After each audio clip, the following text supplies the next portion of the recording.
বন্ধুরা ভিডিও শুরুর প্রথমে এই সুন্দর সুন্দর কমেন্টসগুলো করার জন্য আপনাদের অসংখ্য অসংখ্য ধন্যবাদ। আর একটাই রিকোয়েস্ট, যদি ভিডিওগুলো ভালো লাগে তাহলে প্লিজ চ্যানেলটিকে সাবস্ক্রাইব করে দেবেন, তাহলে আরও অনেক নতুন ধরনের প্রবলেমের সলিউশন নিয়ে আমি আপনাদের সামনে হাজির হব। তো নমস্কার বন্ধুরা, আমি দেবাশিস শিকদার আরও একটি নতুন ভিডিও নিয়ে বার্ডস কেয়ার চ্যানেলে আপনাদের সবাইকে জানাই স্বাগতম।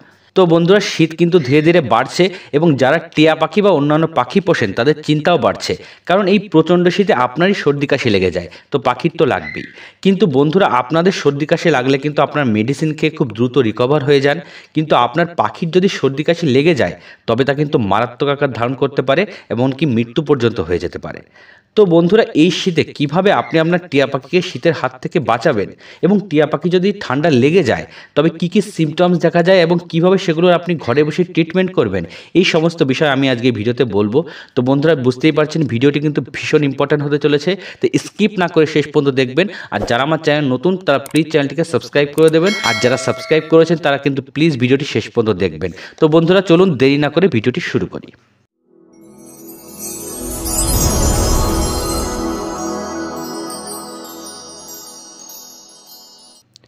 তো বন্ধুরা, প্রথমে আপনাদের বলি ঠান্ডা সর্দির হাত থেকে কিভাবে আপনি আপনার পাখিকে বাঁচাবেন। পাখিকে খুব ভোরে কখনোই খাঁচা থেকে বের করবেন না। পাখি কখনোই ঠান্ডা খাবার বা ফ্রিজের খাবার কিন্তু দেবেন না।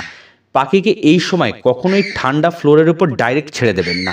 এতে পাখির ঠান্ডা সর্দি মারাত্মকভাবে লেগে যেতে পারে, এমনকি প্যারালাইসিস পর্যন্ত হতে পারে। পাখিকে দুপুরবেলায় রোদ এলেই রোদ দেখাবেন বা খাঁচাটিকে রোদে দেবেন। রাতে পাখির খাঁচাটি কখনোই বেলকনিতে রাখবেন না। রাতে পাখির খাঁচার উপর অবশ্যই কোনো গরম কাপড় বা মোটা কাপড় দিয়ে দেবেন। আর যদি বেশি ঠান্ডা পড়ে যায় তাহলে পাখির খাঁচার পাশে এমন একটা বাল্ব ঝুলিয়ে দেবেন যাতে পাখির খাঁচাটি গরম থাকে। তো বন্ধুরা, এবার আসি পাখির যদি ঠান্ডা সর্দি লেগে যায় তবে সেটা কিভাবে বুঝবেন, মানে কি কি সিমটমস আপনি দেখতে পারবেন। প্রথম সিমটমস হলো পাখি খুব হাঁপাবে, মুখ খুলে জোরে জোরে শ্বাস নিতে থাকবে। পাখি সবসময় ফুলে বসে থাকবে, মানে ডানা ফুলিয়ে বা লোম ফুলিয়ে বসে থাকবে। পাখির পায়ের নিচে হাত দিলে খুব বেশি গরম ফিল করবেন। পাখির নাকের ছিদ্র যেখানে আছে সেখানে দেখবেন জল জল ভাব। পাখির ঘন ঘন কিন্তু হাঁচি দিতে থাকবে। পাখি খাওয়া দাওয়া একদমই বন্ধ করে দেবে। আর পাখির পটি দেখবেন একদম পাতলা হয়ে গেছে। পাখি বমিও করতে শুরু করে দেবে। পাখি তার ডানা শরীর থেকে ঝুলিয়ে দেবে, মানে শরীর থেকে ডানা ঝুলে মাটিতে পড়বে। তো এই সিমটমসগুলো দেখলে আপনি বুঝতে পারবেন যে আপনার পাখি কিন্তু মারাত্মকভাবে ঠান্ডা সর্দি লেগেছে। তো বন্ধুরা, এবার আসি কিভাবে এই ঠান্ডা সর্দির ট্রিটমেন্ট আপনি ঘরে বসেই করতে পারবেন।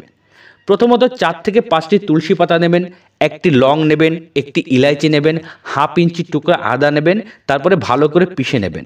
পিষে যে জুসটি বেরোবে সেই জুসটি 1 চামচ হালকা উষ্ণ গরম জলের সাথে মিশিয়ে নেবেন।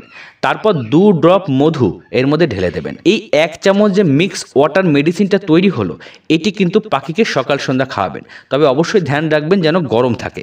এটি কিন্তু খুবই উপকারী একটা হোমমেড মেডিসিন। এটি পাখির সর্দি কাশি কিন্তু কমিয়ে দেয়, কারণ এটি আমি নিজেও ইউজ করেছি। আর পাখির পটি যদি পাতলা হয়ে যায় তাহলে মেট্রোজিল একটা সিরাপ আসে, এই সিরাপটি আপনি 2 ড্রপ করে দিয়ে সকাল সন্ধ্যা দেবেন। পাখিকে অলওয়েজ কিন্তু এই সময় লাইটের নিচে রাখবেন, কারণ খুব ঠান্ডা সর্দি লেগে গেলে পাখির গরমের প্রয়োজন হয়। তাই একে কখনোই লাইট বা সূর্যের যে আলো আসে সেই আলোর নিচে অবশ্যই রাখবেন, তাহলে পাখির ঠান্ডা সর্দিটা একটু কম লাগবে। আর বন্ধুরা, একটা মাল্টিভাইটামিনস ড্রপ, যে কোনো ধরনের মাল্টিভাইটামিন ড্রপ আপনি কিনে আনবেন ঘরে, তারপরে সেটি 2 ড্রপ করে সকাল সন্ধ্যা কিন্তু এদের অবশ্যই দেবেন, কারণ এই ঠান্ডা সর্দির হাত থেকে মাল্টিভাইটামিনটা এদের শরীরের ভিতরে ইমিউনিটিটাকে বুস্ট করে। বন্ধুরা, বলে রাখি, যদি পাখির মারাত্মক পরিমাণে ঠান্ডা সর্দি লেগে যায় তাহলে কিন্তু আপনারা একটুও দেরি করবেন না, কোনো ভিডিও দেখবেন না, সরাসরি আপনাদের আশেপাশে যে ডক্টর আছে, ভেট ডক্টর আছে, তার কাছে নিয়ে যাবেন, না হলে কিন্তু আপনার পাখি মারাও যেতে পারে। তো বন্ধুরা, ভিডিওটি কেমন লাগলো জানাবেন। যদি আপনার পাখির জন্য একটু ইনফরমেটিভ হয়ে থাকে তাহলে প্লিজ চ্যানেলটিকে সাবস্ক্রাইব করে দেবেন আর শেয়ার করবেন সবার মাঝে, যাতে সবার পাখির একটু উপকার হয়। তো আজকের মতো এখানেই শেষ করছি। ভিডিওটি শেষ পর্যন্ত দেখার জন্য আপনাদের অসংখ্য অসংখ্য ধন্যবাদ।